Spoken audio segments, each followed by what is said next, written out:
Hey guys, welcome back to our YouTube channel. I'm so happy to have you guys here. If this is your first time on this YouTube channel, please subscribe to this video. And if you're a returning subscriber, we are so glad to have you here. We have wonderful guests in our midst. We have Mr. and Mrs. Posa. They've been married for 23 years. Not 23 days, not 23 months. Not 23 weeks. 3 years. That's a whole lot. Come on, let's celebrate. 23 years is not days. Yeah, and the reason why we're doing this is because there's a lot of PR out there for a lot of divorces in marriage. Marriages are just 2 years, 3 years, but for 23 years to stand the test of time and still counting, then there must be something that they have to tell us that probably people out there need to know. Mr. Antonio, who is Spanish, and then we have Mrs. Doris, who is Nigerian but now Spanish by marriage. So so they are going to be introducing themselves, and then we're going to be asking them few questions and they will answer. And so my first question to you guys is, how did you meet? Who found the apple or the garden? So I'm Doris, and this is Antonio, and we actually met 24 years ago. So like I met him 1 year before we got married, and I met Antonio in church, and the very first day I saw him, I felt in my heart like, this is your husband.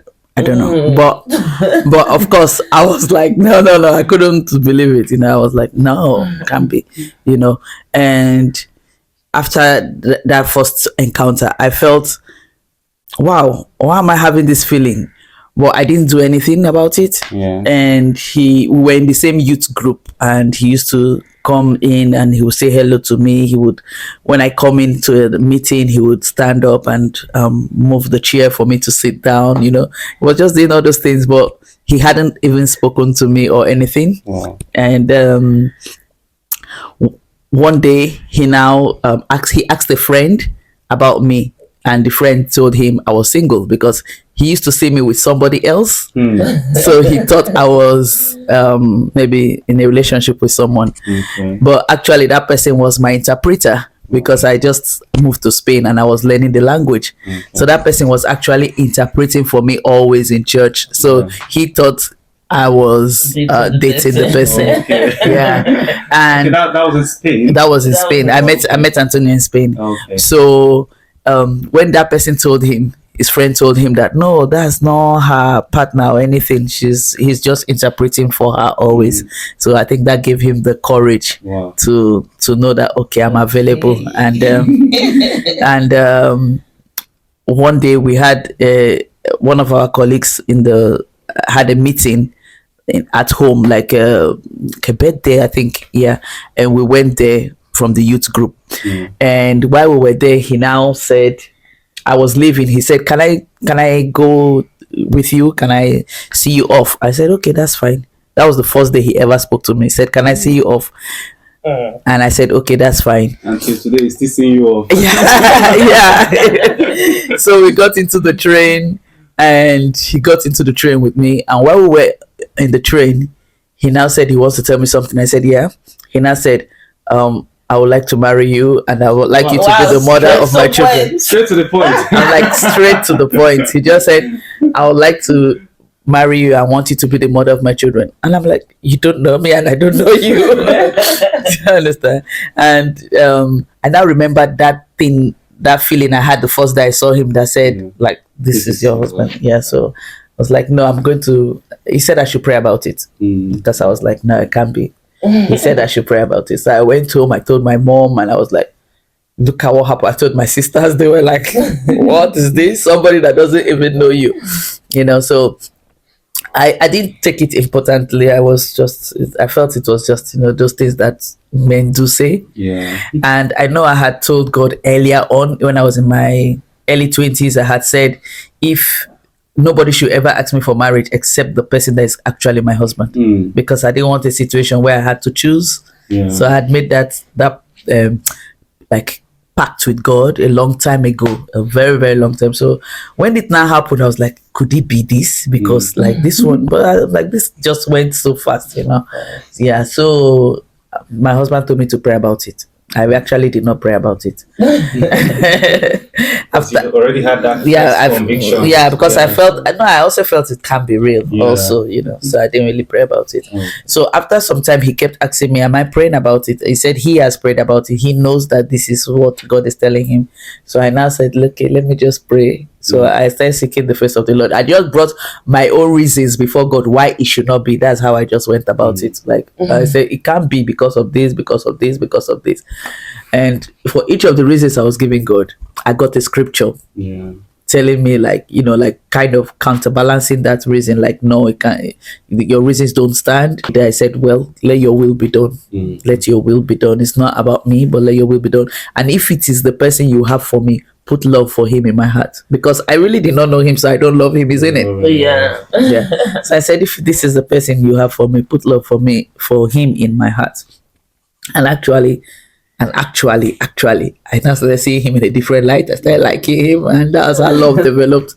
And from the minute I told him, so let's say he spoke to me like 6 months ago, and after 6 months I told him yes, because he kept asking me like, have I got a confirmation? And so finally one day I said yes.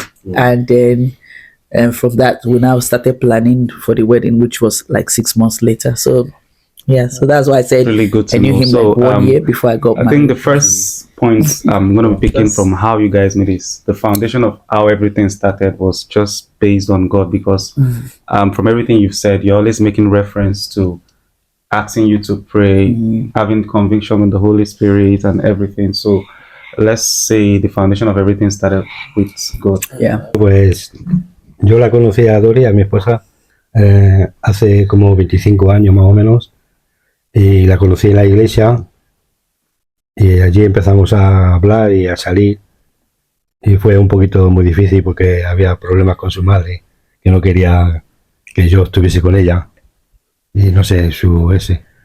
Y bueno, así a través del paso del tiempo, pues llegamos a tener un noviazgo.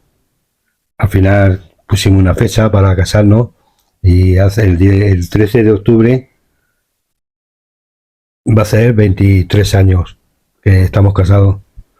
A través del casamiento, pues hemos tenido 3 hijos, Jonathan, David y Fanny. Y ahora pues estamos How aquí. do you guys manage cultural differences? Now, because we've seen a lot of homes, not just cultural differences. This is an interracial marriage. Yeah, if it was probably you guys are from the same country and the same culture, it's kind of easy to blend.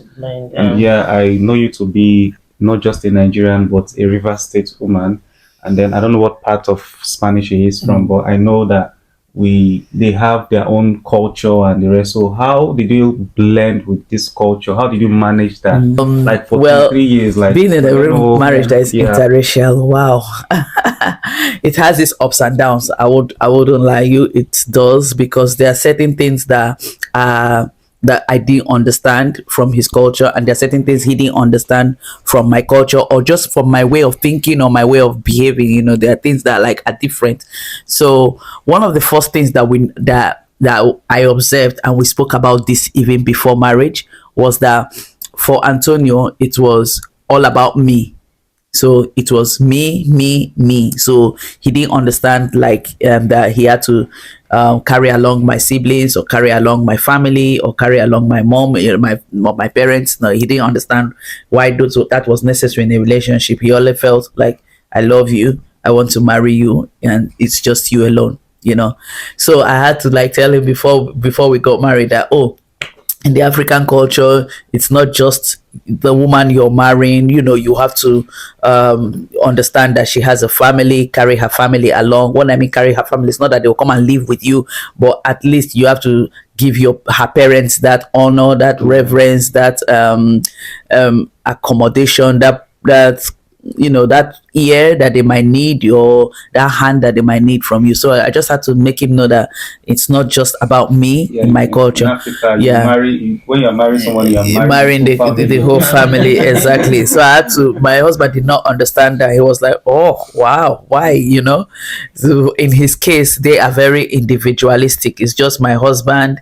He expects it to just be he, me, and the children. That's his family. He doesn't understand why the other people are not actually his family. So that mindset was what was a little bit of a difference that we faced. That difference that we had in the place of raising up our children. He had another kind of understanding when it comes to raising up children. Like, oh, you have to leave the children to be very independent, like do what they want. You don't have to start curtailing or putting too much boundaries for the children. You don't have to be strict, kind of like with the children. And me, I didn't understand that. I was like, no, you have to put boundaries for children. You have to give them tell them what to do and what not to do.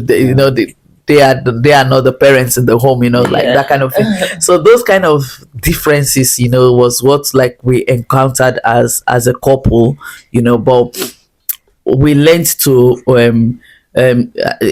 kind of accommodate one another. So we learned to compromise. So he kind of like learned to carry my family along. I remember the very first day my mom stayed in my house. My husband was like, and my siblings, my husband was like, when would they leave? Like they've stayed like 1-2 days. Like, is there a day when they are leaving? That kind of thing. But that was at the very beginning. But look at today, my husband now, like my family have lived with me for years. Like now he's become used to it. But at the beginning, it wasn't always like that. So it's all about compromising in a relationship, and maybe the way he understood me to be able to raise the children. Now I am a little bit more like that. Like, okay, we can give them boundaries to a certain level. We can give them space. No, I don't have to be always on them. So it's all compromising a marriage. Just learning to understand one another. The food aspect. How did you manage that? Because I know.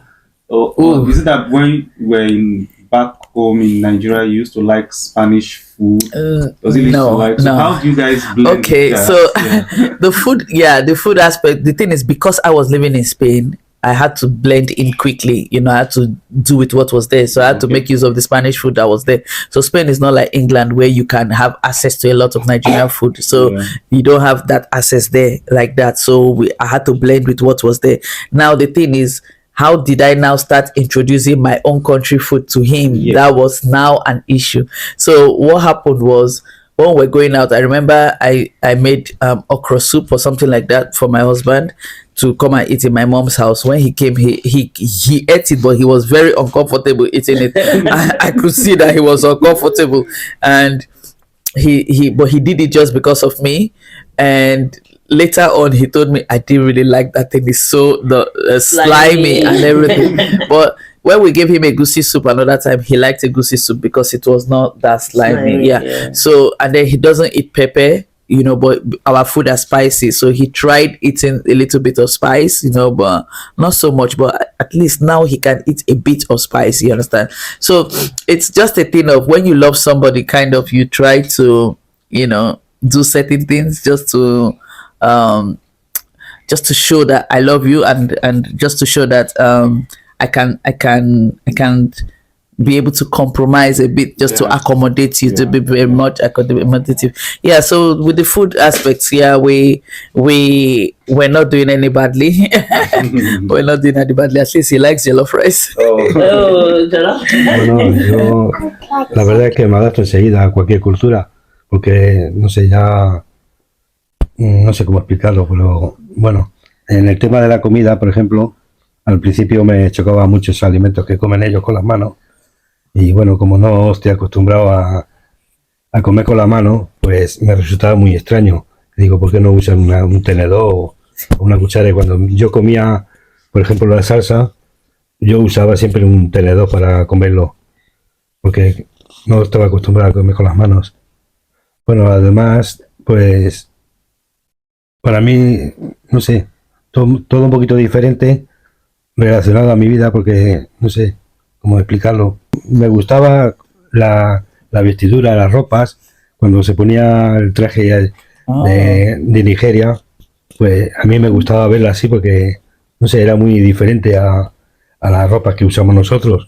Y cuando yo no la veía con esas ropas, pues no sé, digo, me gustaba que por lo menos una vez a la semana se pusiera la ropa que vaya a la iglesia. Y bueno, me encantaba la ropa.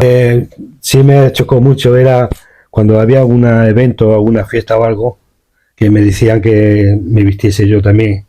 Entonces a mí me costaba mucho trabajo porque cuando me ponía un traje de africano, pues me resultaba muy difícil habituarme a él, a no estar acostumbrado. Me sentía raro en mi cuerpo. ¿Por qué? No lo sé. That's really lovely. So, in other words, their marriage has been more of compromising and both of them complementing each other. That has really been great. I hope you guys are picking points out of this because, yeah, it's really good to see two people from two different ethnicity, two different country coming together, blending. Like she said, there's been ups and downs, but if you see her, you'll know that she has been happily Yeah, married. so how does it feel like being in an interracial marriage? Bueno, al principio, no sé, no me adaptaba muy bien, pero ya con el paso del tiempo, pues me he adaptado bien. Para mí no hay ningún problema. Las diferentes culturas, porque al fin y al cabo, pues somos personas. Entonces, ¿qué es lo que pasa? Que si ella tiene no sé, una debilidad por algo y yo tengo por otra, son diferencias que, bueno, hay que pasarlas por alto porque no trae a cuenta nada. Entonces, si todos lo llevamos así bien, la pareja sería ideal y está muy bien.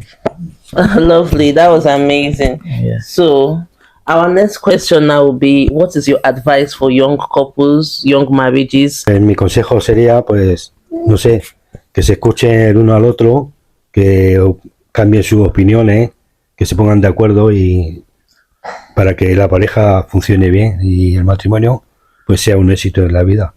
Entonces, pues, si hacen eso, pues todo va a ser muy bien.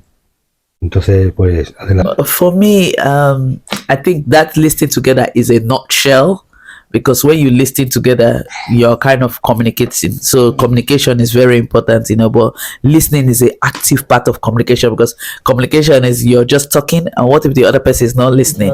Yeah. So I've not seen it like this before. yeah, that listening is the active part of the communication. So we should listen to one another. You know, there's this thing that people say now, like, I hear you or I see you. Yeah, so it's a kind of way of saying that what you're saying, I get it. So we should try to get what the other person is saying. So once we are able to communicate effectively in a marriage, it is very, very important. Yeah. And another thing I would say is compromise. Like I said, you choose your battles. It's not everything you make a fuss about. So we have to learn to compromise and accommodate one another. You understand? Even if we want to look at it in our relationship with Christ, you understand? Most of the times we do things that are out of the way, but God has a grace that is able to forgive us. So that's God compromising. If not, He will be like, this is the end. But He compromises by giving us a pathway, giving us a grace, giving us Christ, which was like the door of forgiveness that allows God to be able to continue in that relationship with us. Yeah. So in a marriage, we should be able to accommodate, tolerate, because if you cannot tolerate, you cannot accommodate, you can't stay with the person, because everybody is different. No two people are the same. And even if you are living with somebody that is the same with you, it will still not work. Even there's this thing they say in physics, that the same forces kind of show one attracts and one repels. So you need the opposite force for it to attract, but if it's the same force, it will not attract. So kind of like that. So those are the kind of things. So you cannot expect somebody to be like you, because you yourself might not even be perfect. So we have to accommodate the other person's weaknesses and try to strengthen their strength and cover their weakness. So I think being tolerant is very, very important in a marriage. So I would advise young couples, when the going gets rough, don't give up. You understand? When the going gets rough, don't give up. Yeah, because it will always get better as long as you both put in the right spirit, the right seeds, the right actions. It will always get better. My first 7 years of marriage, that was when we were struggling with those differences. I remember very well the first 7 years we were struggling with those differences, because it was in those first 7 years we had the children. It was in those first 7 years you have the in-laws trying to come in to help and then to stay, or kind of, so in those 7 years it took us remembering that God brought us for a purpose, and we had to stay in this for that purpose. And today we can look back and say, wow. Just that. So it's give it time. It will always get better as long as you do the right thing. Even when you're planting a plant, the plant will have a lot of struggles trying to grow up, isn't it? The weeds will come, the dry season will come, all those things will come to try to choke off the plant. But with time, the plant grows up. So that's the same thing in marriage. Give it time. Even everything you do, give it time. It will grow up as long as you're putting the right seed, you're putting the right conditions for it. So let's not be impatient and just write off. Wow, that's really, really great. Awesome. That's awesome. There are a lot of points to pick up from that. I learned from it too. Yeah, so it's just beautiful and amazing to see what God is using your marriage to do. Question I would just want to ask is in terms of quarrel, because every marriage, there are times that you quarrel and come, I'm not doing it again. Were there times where you ever got to that point in your marriage? Yes. So, I keep saying that my daughter is a product. Is a product of a big quarrel that we had. I think that's the biggest time that we have quarreled, and that's just been once. So that's why I keep saying okay, so then that was in 2007. So it was Christmas, during New Year time. I think towards the end of Christmas. Yeah, during New Year time, and David was still very little. Fanny was David was still about 2-3 years. David was 3 years old. Yeah, but Johnny was 5, I think. Yeah. So we were getting the children ready for Christmas, for church, and my husband was going to pass the dogs. So he went to pass the dogs for a long period of time, and by the time he came back, we were almost late. So I was like, oh, why did you not go earlier in the morning? Now look at, we're almost late. We have to drive 1 hour to church, and we have to drive 1 hour to church and everything. So I just got upset, and then the food I had already that was there, the chicken, he was supposed to have put it in the oven before even going for the walk, so that by the time we are leaving for church, that chicken will be ready. So so everything was just, when I came downstairs, everything was not done, and I was so upset, and my husband just stood up and walked away, because he doesn't like it when I'm talking. So that's what you're saying. When you are in a quarrel, you have to know how to answer the question, how to do it, how to fight in a good way. So he's fighting in a good way. He's walking away. My husband will not stand to exchange words with me. If I'm ranting and ranting, he will just close the door and gone. And that even annoys me more. But to him, that is his safe space, because he doesn't want to say things that would be hurtful, or he doesn't know how to say the things in the right way, so he just walked away. So when he walked away like that, I was so upset that day, and I just said, you know what, I'm leaving. Wow. So I left the house, and because I know he didn't leave the house, but he walked away from where we were. So I now went out of the house, and I didn't come back for 2 days. I went to stay at my friend's place, and my husband knew that I was there, and he now called me after I refused to pick up the phone, and finally he called my friend and told my friend to tell me that he's sorry, that he should have put the chicken, he should have done everything, he should have because I was getting the children ready upstairs, so me, I thought he was doing all that downstairs only for me to go down and nothing has been done, and then you're not even around, you went to pass dog, so he now told my friend to tell me I'm sorry, and then he now came to pick me up, so when we go home that day, we now had a good time, and that was how I conceived for my daughter. Oh wow. And I'm grateful to God for that, so that anytime I see my daughter, I remember like, out of the bad good can come, because I had already had 2 sons, and I had already said I'm not having another one again, because I didn't know what was the assurance I'm going to get a girl. So I was like, 2 children is fine. So but when we had that fight and we settled, I knew I had taken in, and that was how I got my daughter. So are you advising us now that anytime we have a serious quarrel, we should always have a good time? I always go back to Jerusalem. I mean, always go back to Jerusalem. That is a way of sealing.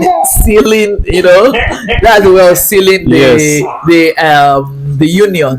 Kind of like you might say it's playful, but it's actually a way of saying I forgive you. It's actually my way of telling him that, okay, let it go, I've forgiven you. Wow. Because if I'm not in that good place, I wouldn't be able to perform with him. But I was able to let him know that, okay, though I walked out of the house, I'm back and I'm forgiving you, and he was able to so it's always good that it's not that you won't have fights. You will have times when you don't see well, when you quarrel, but look for your coping mechanism.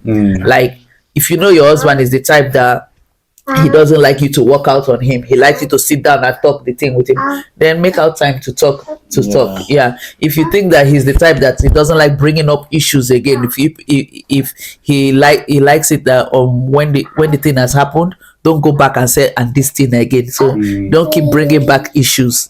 So it's just knowing how to fight your battles and what battles to fight, so that you don't become like a nagging wife or nagging husband. It's not everything. So I say if we let a lot of things go and really do let go, not that you're just closing your mind but you're not really letting go, then you're keeping it inside. So it's understanding your partner, and it's different for different marriages. The different marriages have different ways of coping. So you can't compare my marriage with another person's marriage. It's very, very unique. But there are certain things that are just obvious, certain skills that would blend and will help in every marriage. That's when it comes to tolerance. That's when it comes to communication.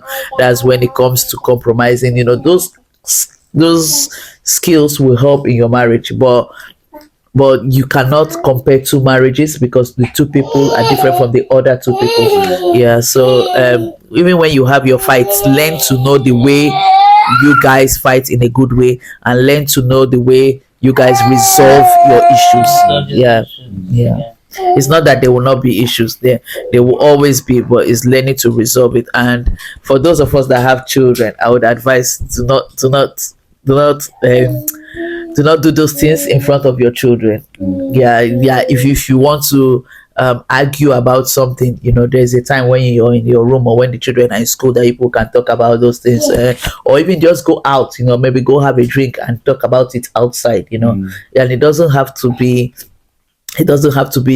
using insulting words or screaming at you. You will hardly between both of us, you will hardly see me use insulting words or on one another. Do you understand? I can say I don't like what you're doing, I don't like this situation, but it's the situation is different from the person.